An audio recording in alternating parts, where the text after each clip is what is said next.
In this video, I'm going to talk about management assertions. So management is responsible for making the financial statements. And in fact, in the United States, if it's a publicly traded company, the CEO and the CFO actually have to sign the financial statements. So management's responsible for the financial statements. And in those financial statements, management is making certain assertions, or you can think about it as statements, assertions. They're asserting that certain things are true. Those assertions can be explicit, they're actually stated, or they could be implicit. Okay, so here's how it works. If we take a look here, so we've got the financial statements. So management is responsible for in the financial statements, you've got these assertions, and then it's the job of the auditor to go and conduct audit procedures. They're going to come up with evidence in the course of the audit procedures about whether those assertions are true or not, and then they're going to draw conclusions and issue a report with their opinion. So, to give you an example, if Caterpillar, so just an example of an assertion here. So if Caterpillar, the company that makes earth moving equipment, let's say that they say, we've got $1 billion of receivables. They're making actually multiple assertions there. For example, they're saying that those receivables actually exist. Right? It's always a possibility to say, oh, we've got some receivable, that there was a fictitious sale and that there's actually not anything behind that receivable. Companies have an incentive to do that. So management is saying, hey, we've got receivables. These are real. And it's the auditor's job to go and say, okay, well, let's send some confirmations to those customers and see if there actually are receivables, if those are legit. But that's not the only assertion that Caterpillar is making. They're also saying that the net realizable value of those receivables is $1 billion.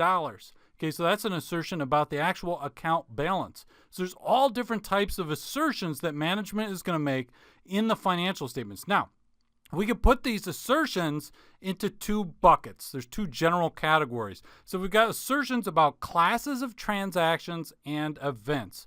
Okay, assertions about classes and transactions and events have to do with things that happened during the year that's being audited. Okay, or whatever the time period is that's being audited. So you're doing the audit for, let's say, the last 12 months. And you're doing this audit. You want to say, okay, what were all the expenses that were supposed to have been recorded during that 12 months?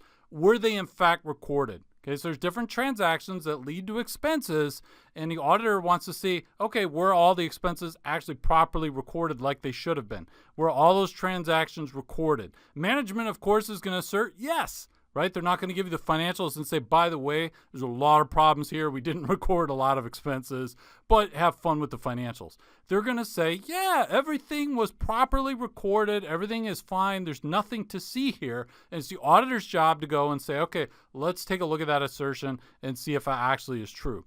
Now, so you got assertions about classes of transactions and events that took place during the period, and then you have assertions about account balances at the end of the period. Okay, that comes back to the $1 billion of receivables, and you say, okay, the ending balance is supposedly $1 billion, but is it in fact $1 billion? And if we're talking about, for example, inventory, management is going to have some amount that they put in the balance sheet and say, okay, this is the ending balance for the inventory account, but is that in fact the ending balance? So management is going to make an assertion, and then it is the auditor's job to go and conduct audit procedures and see, okay, is this assertion legit, or is that maybe, no, it's a grossly misstated. That is not the inventory balance. And I'm going to talk more about these two different buckets and the specific assertions that are being made by management in the next couple of videos.